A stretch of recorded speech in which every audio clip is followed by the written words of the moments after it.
If you have a puppy who is absolutely pulling you on the leash with every single walk, putting tension on that collar nonstop, or their harness, coughing, choking, not letting you walk at all, we're gonna show you how to fix this leash pulling in less than 15 minutes with any pup of any age. This is Olive. She's a 6-month-old golden retriever, and as you can see, this leash is completely tight because she is quite the leash puller, so we're gonna show you guys exactly how to fix that.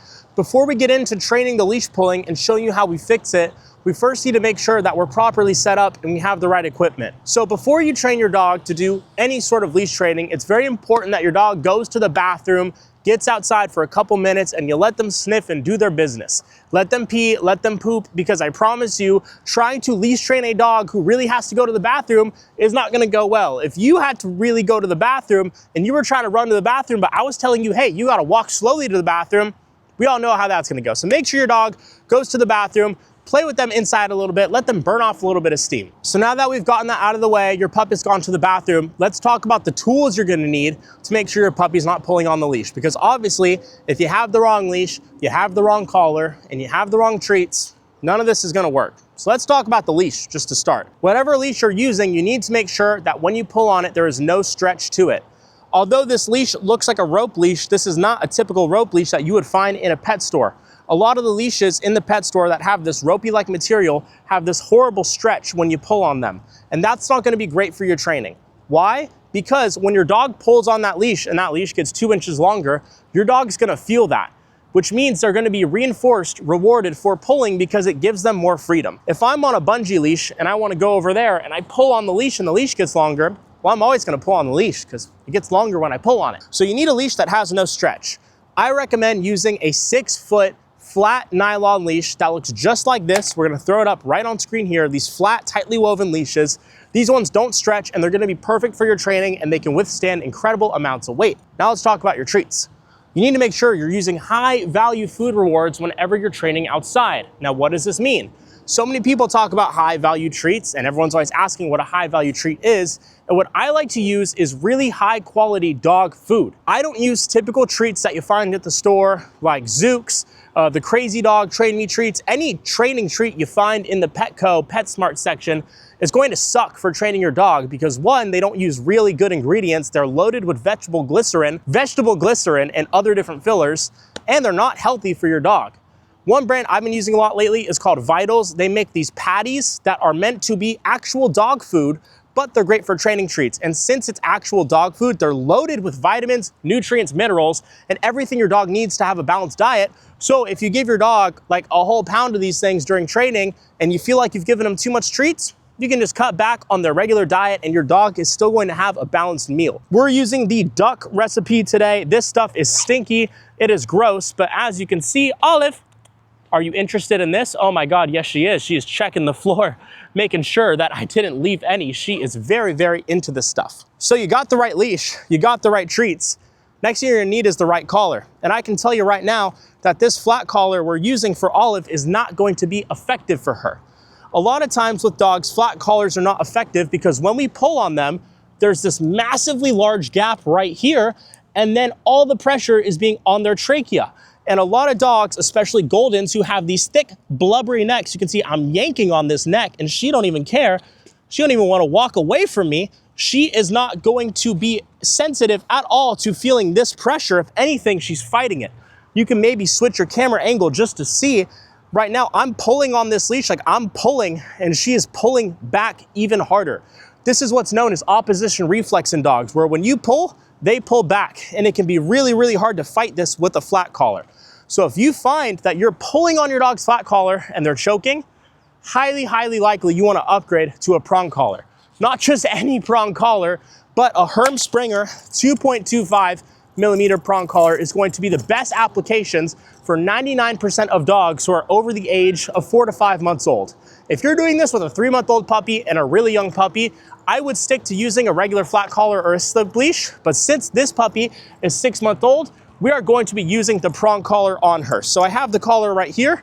We're gonna fit it nice and high on her neck, and then we're gonna get started with training. Herm Sprenger 2.25 millimeter prong collars always have one big ring, the one I'm not holding, and then a little ring, which is the one I am holding.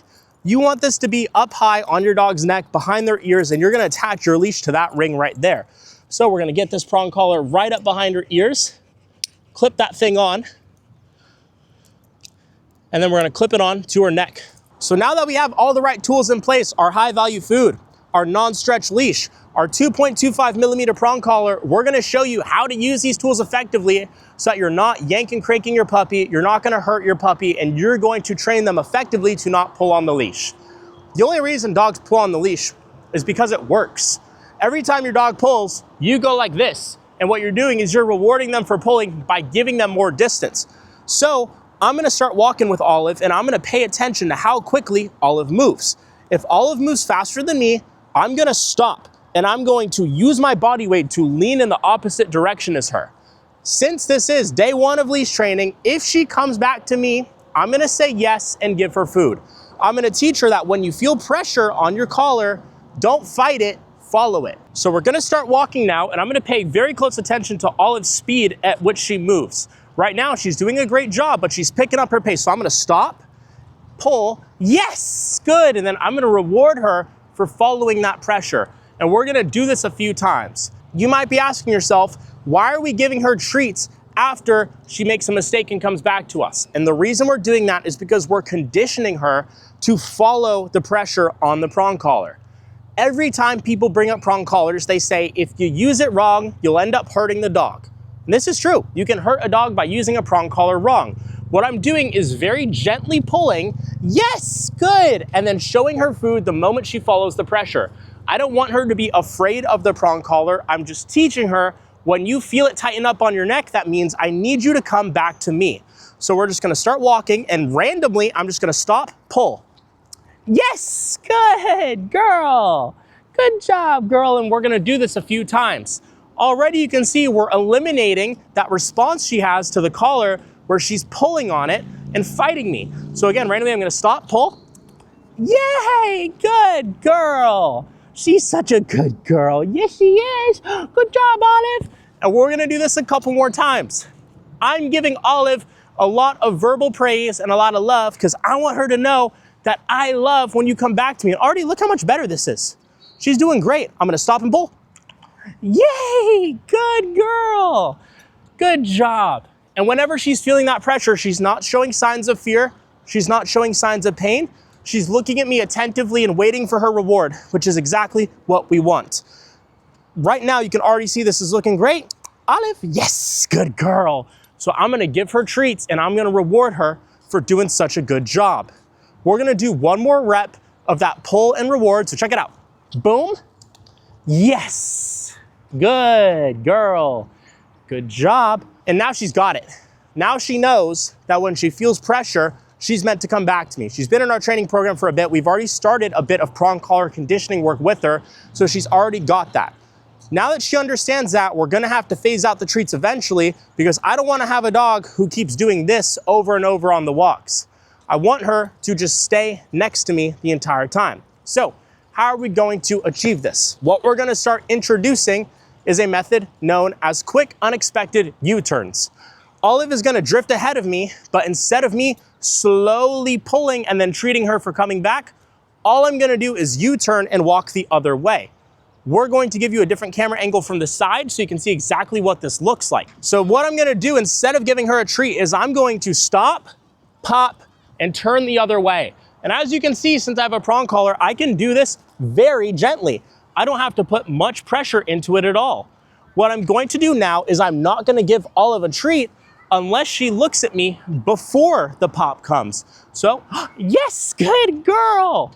Right there, she started to turn with me. So I'm giving her a treat. And a big thing about U-turns is you can't do it when the leash is already taut. You gotta wait for her to drift ahead of you, or you just gotta ask yourself, hey, is Olive paying attention to me right now? Kinda, right? Kinda, you saw that, she almost came back. Kinda didn't come back though. Good girl, I'm gonna reward her because she's checking in with me. And then we're gonna try this again. So as Olive walks, I'm gonna stop. Hey, yay, good girlie. Good job. And notice right there, when I stopped, Olive stopped too. That's a big theme we're gonna have in leash training is you should be the one who is leading the walk, not your dog. It doesn't mean you're dominant over them. It doesn't mean you're better than them. It just means, hey, when I stop, I need you to stop too. It's important to understand too that as I'm doing this, I'm not yanking and cranking my arms. When I stop, all I'm doing is I'm bracing myself for the impact and I'm lunging into Olive so that if Olive were to make a mistake, yes, good, she would receive a correction. But if Olive doesn't make a mistake, then she's not gonna receive a correction. What the hell is this plane doing? The plane's not even distracting Olive at this point, it's distracting me. So we're gonna do this a few more times, guys. And anytime your dog is next to you, yes, paying attention to you, feel free to reward them with food. Olive is already doing wonderful. Oh, but check it out, she sees something. So we're gonna turn around right there. And since we've done that conditioning work, when she gets that correction, she knows to pay attention to me. So I'll turn here. Yes, good girl, good. And a lot of leash training is really boring, to be honest with you guys. It's a lot of doing U-turns, walking in circles and teaching that dog, hey, when I go this way, I need you to follow. Yay, good girl, good job. She's gonna get a lot of verbal encouragement because I want her to do well. I want her to do a good job. So we'll turn again. And look at the difference. In just 10 minutes of training, I already have a dog who's perfectly walking with me. Now, as you know, walks are not just about walking next to you. You want your dog to sniff, you want them to check stuff out. We want them to be dogs at the end of the day. Olive, sit. So when we believe that it's time for our dog to go enjoy the world, I'm gonna use the cue, go sniff. So I will say, Olive, go sniff. I'm gonna give her a little leash pressure and then I'm gonna completely ignore her. If she asks me for food, I'm not gonna give it to her. This cue is going to be her time to walk around, check out the grass, go potty, and just be a dog. Check stuff out. Right now you can see she's gonna sniff the ground, walk around, look at all the crazy stuff that's happening at the park. And this is just her time to just be a little puppy, be a dog, maybe stare at the off-leash dogs that could be running up on us right now. Once Olive's sniff time is over, she's got her nose in that bush, she's got her nose in the grass, and I wanna keep walking, I'm gonna use the cue, Olive, let's go. Olive, let's go. And this is going to be my way of telling Olive, hey, we're back to business mode. We're back to working now. I need you to listen to me. So instead of ignoring her, I'm gonna be giving her treats. I'm gonna be giving her corrections. I'm gonna be giving her turns. I'm gonna be communicating to her that I need you to pay attention to me and I need you to follow me. So again, quick recap, if I say, Olive, go sniff, that means you're free to be a dog. I say go sniff, then I ignore her completely. After I say, Olive, let's go, I bring out the food, I bring out the leash corrections, and I bring out all the stuff that we're used to doing right there, a little bottle cap, so I had to use my leash to stop her. I start doing all the things that we were doing earlier, yes, to let her know that this is her time to follow me. She's doing a great job right now, so Olive, sit. I always wanna get eye contact before I tell her to go sniff. Go sniff. And now it's Olive's time to go do whatever. This can be her time to say hi to people. You can give her that go sniff cue whenever she wants to say hi to someone, or you can say go say hi. It doesn't really matter too much the word that you say, it just matters that you say it, and then you ignore your dog. One last tip I'm gonna give you guys, especially for you new puppy owners at home, is that you do not want your puppy extremely tired before walks. Puppies like Olive do not have long battery lives, right? Olive is a 6-month-old puppy. So what I do is I take my puppy's age and multiply it by 5. So 6-month-old times 5 is 30. And that means Olive can go on a walk for 30 minutes without becoming what I call out of battery. When a puppy is out of battery, oftentimes they won't just flop in the shade and tell you, but they get distracted, they don't listen, they don't want your treats, they have puppy ADHD on steroids, and you're like, what is going on? Why won't my puppy listen to me? So if you got a 4-month-old puppy and you're trying to go on an hour-long walk, well, yeah, after 20 minutes, your pup ain't gonna listen to you. After going on walks with your puppy, it is very, very important that you put them in the crate, you bring them to the living room, you let them settle down, and you let their little puppy brains recharge, because these guys, not only do they need a lot of love, but they also need a lot of sleep, and they need to rest and they need to relax. So guys, there you have it. Simple stuff, how to walk your puppy on a leash. If you have a puppy at home that you're trying to raise, train to be the best puppy in the world, we have a full in-depth guide, hours long of in-depth content called the Perfect Puppy Program, which is a step-by-step guide on how to raise and train your puppy at home, from potty training to crate training to socialization, all the way from obedience to downstays in public, leash walking, all this great stuff that we're doing with Olive. She is one of our Perfect Puppy students, and she is going to be an amazing adult dog as she gets older. If you want to get a 50% discount while it still lasts, all you have to do is click the button in the description below. There's going to be a link for you to get a discount. And I hope you guys can take this stuff, run with it, get your puppy to walk nicely on a leash, and we'll see you in the next video.